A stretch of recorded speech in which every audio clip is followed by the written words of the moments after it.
पंचायत भवन में आधी रात हो चुकी है। घड़ी में रात के 12 बज रहे हैं। गांव का हर कोना नींद में डूबा है। हल्की हल्की ठंडी हवा चल रही है, लेकिन बीच बीच में पेड़ के पत्तों की सरसराहट अजीब सी बेचैनी पैदा कर रही है। अभिषेक अपने कमरे में फाइलें देख रहा है, पर ध्यान बार बार बाहर की तरफ चला जाता है। अचानक छत की तरफ से हल्की पर लगातार गिरने जैसी आवाज आती है, मानो कोई नंगे पांव धीरे धीरे चल रहा हो। ये फिर वही आवाज। वो टॉर्च उठाकर बाहर निकलता है।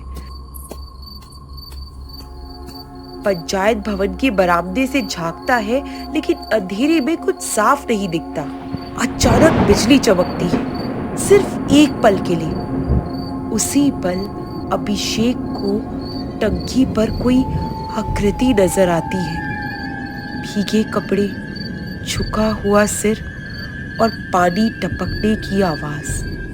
लेकिन जैसे ही बिजली की चमक खत्म होती है, आकृति गायब। अभिषेक घबरा जाता है, लेकिन डर पर काबू पाकर टंकी की तरफ बढ़ता है। पास पहुंचते ही पानी की हल्की बूंदें उसके चेहरे पर गिरती है, जैसे अभी अभी कोई ऊपर से निकला हो। पीछे से एक धीमी आवाज आती है, रमेश की। रमेश फुसफुसाते हुए अचानक कंधे पर हाथ रख देता है।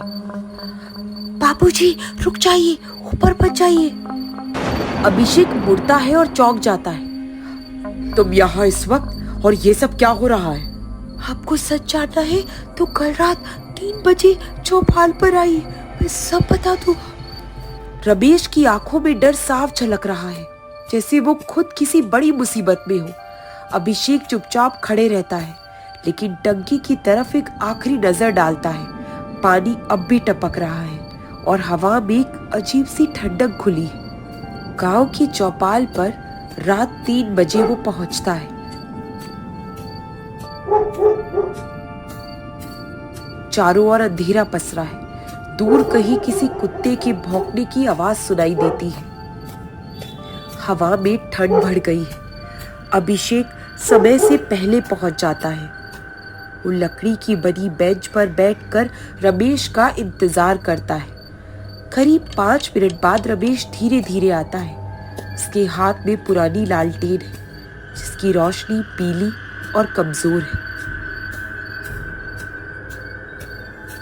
रमेश, तुमने कल कहा था कि तुम मुझे सच बताओगे। रमेश इधर उधर देखता है, जैसे कोई सुन ना ले। हाँ बाबूजी, लेकिन जो मैं बताने जा रहा हूँ वो सुनकर हम सोचेंगे कि ये सब पागलपन है। तुम बताओ, सच चाहे कितना भी अजीब हो। रमेश गहरी सांस लेता है और धीरे धीरे बोलना शुरू करता है। 20 साल पहले इसी पंचायत भवन के पास एक हादसा हुआ था। गांव की एक लड़की कविता को पंचायत में अपमानित किया गया। उस पर चोरी का झूठा इल्जाम लगा और सबके सामने उसकी इज्जत छीनी गई।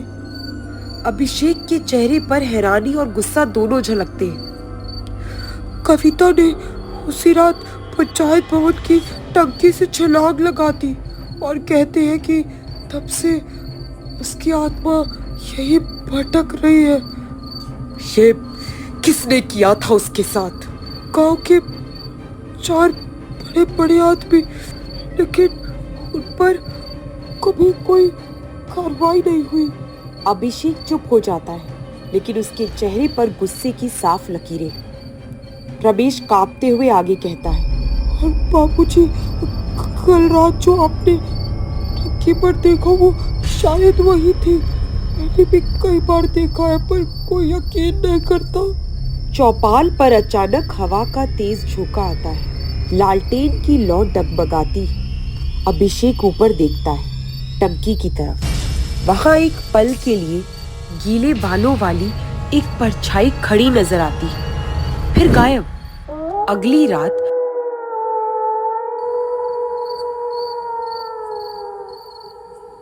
12-15 बजे गांव पूरी तरह सो चुका है। दूर कहीं से उल्लू की आवाज आती है, अभिषेक धीरे धीरे पंचायत भवन के पीछे की ओर बढ़ते हैं। टंकी तक जाने वाली सीढ़ियां पुरानी, जंग लगी और चरमराती है।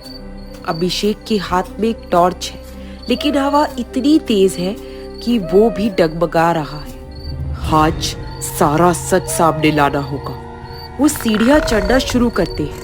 हर कदम पर लोहे की चरमराहट गूंजती है। जैसे जैसे वो ऊपर पहुंचते हैं, ठंडी हवा और तेज हो जाती है। टंकी के किनारे पहुंचते ही उनकी टॉर्च अचानक बुझ जाती है। चारों तरफ घना अंधेरा। धीरे धीरे एक भीगी हुई सफेद कपड़ों वाली आकृति नजर आती है। उसके लंबे गीले बाल चेहरे को ढक रहे हैं। अभिषेक हिम्मत जुटाता है। कविता, अगर तुम हो तो मैं सच जानना चाहता हूँ। आकृति कुछ कदम आगे बढ़ती है। ठंडी हवा का झोंका अभिषेक के चेहरे से टकराता है, जैसे बर्फ की लपट हो, और एक धीमी धीमी टूटी फूटी आवाज आती है। सच दबा दिया। अभिषेक कांपता है, लेकिन अपनी जगह से हटता नहीं। किसने? कौन था? आकृति अचानक तेज चीख मारती है। उसकी आंखें लाल आग जैसी चमक उठती है। चार, वो चार, सबको सजा दो। अगले ही पल आकृति टंकी के किनारे से पीछे की ओर गिरती है, लेकिन अभिषेक नीचे झांक कर देखता है तो वहां कोई नहीं है। अभिषेक का दिल जोर जोर से धड़क रहा है। अगले दिन सुबह 6 बजे सुबह की हल्की धूप खिड़की से छनकर कमरे में आ रही है, लेकिन अभिषेक की आंखें पूरी रात जागने के कारण लाल है। उसके सामने मेज पर पुराने अखबार, गांव के रिकॉर्ड और कुछ फोटो बिखरे पड़े हैं। अभिषेक खुद से सोचता है, वो चार कौन हो सकते हैं? वो अपने लैपटॉप में टंकी के पास की पुरानी सीसीटीवी फुटेज खोलता है, जो उन्हें नगर पालिका के कर्मचारी से मिली थी। वो वीडियो में दिखता है कि कई साल पहले की रात 4 लोग किसी को जबरदस्ती टंकी की तरफ ले जा रहे हैं। चेहरों पर कपड़ा, लेकिन उनके हाव भाव और कपड़ों से कुछ पहचान के संकेत मिलते हैं। ये तो गांव के चौधरी का बेटा है, और ये शंकर हलवाई। बाकी 2।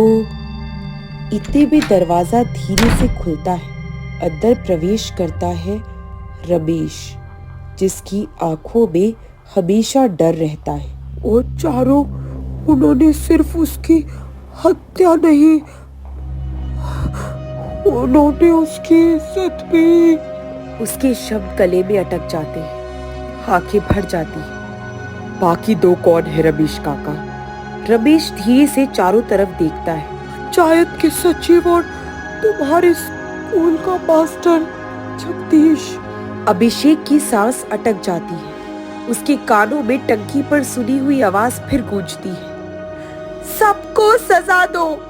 इसी बीच बाहर से भीड़ के शोरगुल की आवाज आती है। अभिषेक और रमेश बाहर निकलते हैं तो देखते हैं कि गांव के चौधरी का बेटा, जो सीसीटीवी में दिखा था, कुएं के पास मृत पड़ा है।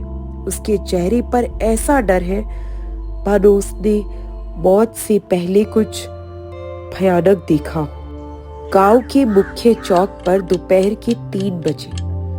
गांव में सूरज की तपिश है, लेकिन हवा में एक अजीब ठंडक घुली हुई है। लोग चौक पर इकट्ठा हैं। औरतें कान में कान डालकर फुसफुसा रही हैं। बच्चे घरों में सिमट गए हैं। चौधरी के बेटे की मौत के बाद सबके चेहरों पर चिंता की लकीरें हैं। सुना है उसकी आंखें खुली की खुली रह गई, जैसे किसी ने उसे डराकर मार डाला हो। हाँ, और उसके गले पर गहरे नाखून के निशान थे, आदमी के नहीं लगते। अभिषेक भीड़ के बीच से रास्ता बनाते हुए निकलता है। उसकी नजर भीड़ के दूसरी छोर पर खड़े शंकर हलवाई पर पड़ती है। शंकर पसीने में भीगा हुआ है, बार बार अपना गला रगड़ रहा है, जैसे किसी अदृश्य चीज का दबाव महसूस हो रहा हो। अभिषेक धीरे से जाता है और रमेश से कहता है, आज रात शायद इसका नंबर है। रमेश कांप जाता है। अगर सच में है तो वो वापस आ गई है, कोई नहीं बचेगा।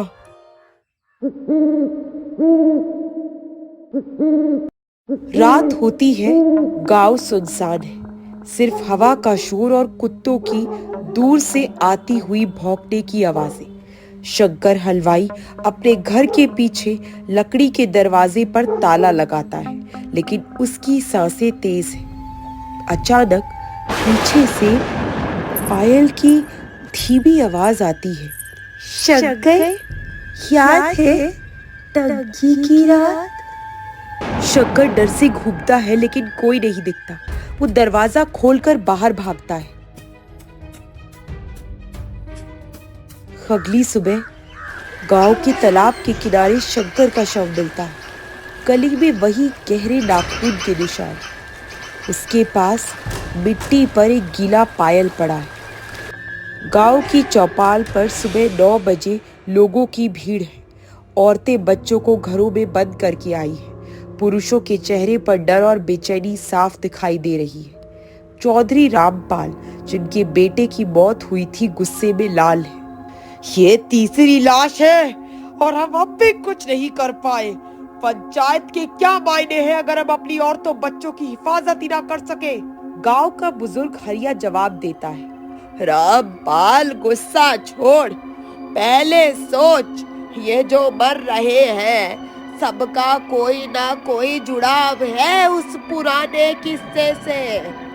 अभिषेक धीरे से बोलता है, हाँ, पहली मौत जग्गू, जिसने 15 साल पहले टंकी के पास वाली लड़की को खाई में धक्का दिया था। दूसरी मौत चौधरी का बेटा, जो उस दिन मौजूद था लेकिन चुप रहा।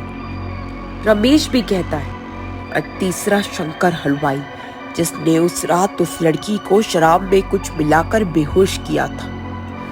भीड़ में फुसफुसाहट शुरू हो जाती है। चौधरी रामपाल अभिषेक की ओर मुड़कर कहते हैं, तो तू कहना चाहता है कि अगला नंबर भी उसी में से किसी का है?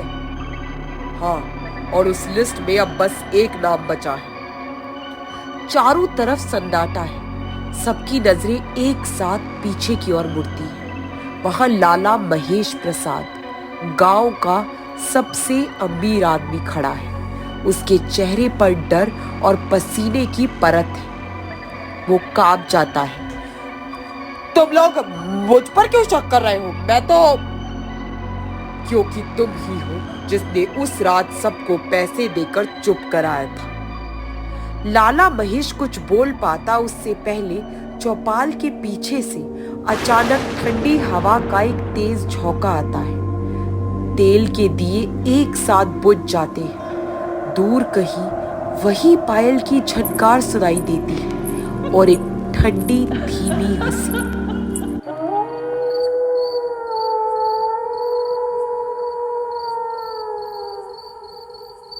लाला महेश के हवेली नुमा घर में रात के 11:45 बजे आसमान काला है। बादल गरज रहे।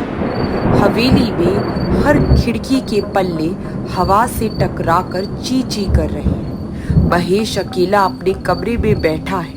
टेबल पर शराब की बोतल और आधा भरा गिलास रखा है।